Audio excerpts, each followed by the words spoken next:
શું તમે નાની નાની બાબતમાં વિચારો છો અને સતત વિચારતા રહો છો? શું તમને નિર્ણય લેવામાં કલાકો લાગી જાય છે? તમારી ચિંતા તમને શાંતિથી સૂવા પણ નથી દેતી? તો આ ઓવરથિંકિંગ છે. આજકાલ ઓવરથિંકિંગ ઓલમોસ્ટ બધાને કોમન પ્રોબ્લેમ છે. ઓવરથિંકિંગ એ માનસિક આદત છે. પરંતુ શું આપને ખબર છે કે કેટલાક યોગ્ય ઉપાયોની મદદથી આપ ઓવરથિંકિંગને નિયંત્રિત કરી શકો છો? જ્યોતિષશાસ્ત્રમાં રત્નો અને મંત્ર દ્વારા માનસિક સંતુલન બનાવવામાં અને જીવનની દિશાને સકારાત્મક બનાવવાના ઉપાયો જણાવાયા છે. તો ચાલો જાણીએ આ ચમત્કારી રત્નો કયા છે. ઓવરથિંકિંગની આદત તમારી માનસિક શાંતિ અને જીવનની ગુણવત્તાને નુકસાન પહોંચાડે છે. પરંતુ ચિંતા કરવાની જરૂર નથી, કારણ કે પ્રાચીન ભારતના રત્નશાસ્ત્ર અનુસાર કેટલાક ખાસ રત્નો જણાવવામાં આવ્યા છે. આને ધારણ કરી તમે વિચારો પર નિયંત્રણ મેળવી શકો છો અને મનને અંદરથી શાંત કરી શકો છો. તો ચાલો જાણીએ આ અંગે વિસ્તારથી. મોતી. મોતી ચંદ્ર સાથે સંકળાયેલ રત્ન માનવામાં આવે છે, જે મન, ભાવનાઓ અને વિચારોનો સ્વામી છે. સફેદ મોતી મનને શાંત કરે છે, ચીડિયાપણું ઘટાડે છે અને ગુસ્સાને કાબૂમાં રાખે છે.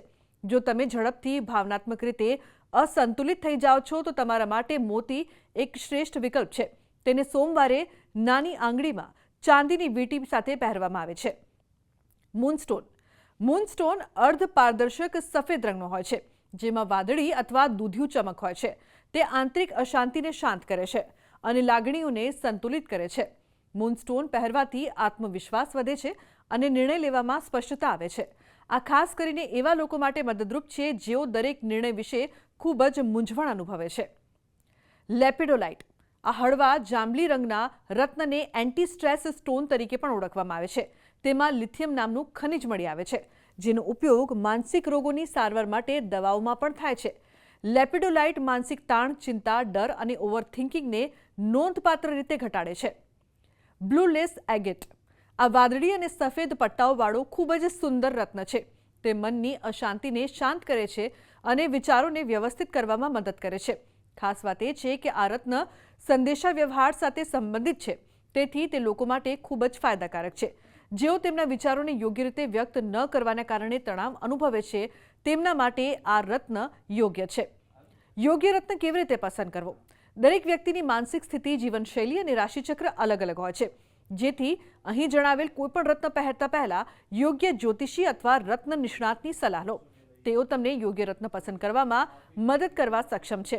તેમજ રત્નનું શુદ્ધિકરણ કરીને તેને યોગ્ય દિવસે અને સમયે યોગ્ય ધાતુમાં ધારણ કરવું જોઈએ. તો જ વ્યક્તિ તેનો સંપૂર્ણ લાભ મેળવી શકે છે. સતત એક જ વાત આપણને સતાવતી હોય, કોઈ પ્રશ્ન હોય એનો જવાબ આપણને ન મળતો હોય અને વારંવાર ટેન્શનમાં હોઈએ, ચિંતામાં હોઈએ, તો અવશ્ય જ્યોતિષશાસ્ત્ર અનુસાર તમારું મન અશાંત છે એવું સમજ. અને જેનું મન અશાંત હોય, સમજવું એનું જીવન પણ ક્યાંક ને ક્યાંક પરેશાનીમાં છે.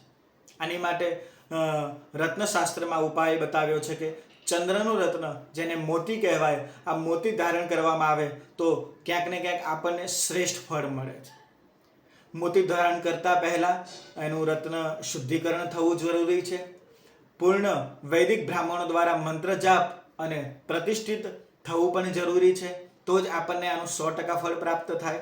આગળ વાત કરવામાં આવે તો સોમવારના દિવસે આ રત્ન ધારણ કરવું અને આ રત્નને 6 મહિને 12 મહિને અવશ્ય એની પૂજા અથવા રુદ્રાભિષેકમાં આ રત્ન મૂકવાથી પણ ક્યાંક ને ક્યાંક આપણને સારું ફળ પ્રાપ્ત થતું હોય છે. બીજા નંબરમાં વાત કરીએ તો ચાંદી. તમારા શરીરમાં ખાસ કરીને બહેનોએ ચાંદીનું પણ ધાતુ છે વિશેષ ધારણ કરવું જોઈએ. આનાથી પણ આપણું મન શાંત રહેતું હોય છે. અને ભગવાન શિવના નિત્ય દર્શન અને યોગશાસ્ત્ર પ્રમાણે નિત્ય 30 મિનિટ જેવું વોકિંગ જો કરવામાં આવે તો અવશ્ય તમારું આ મન છે એ શાંત બને છે. તો આજના અમારા આ અહેવાલમાં બસ આટલું. ફરી મળીશું એક નવી અને મહત્વપૂર્ણ જાણકારીની સાથે. પરંતુ આ વિડીયોને આપ ખાસ લાઇક કરજો અને વધુમાં વધુ શેર પણ કરજો. નમસ્કાર.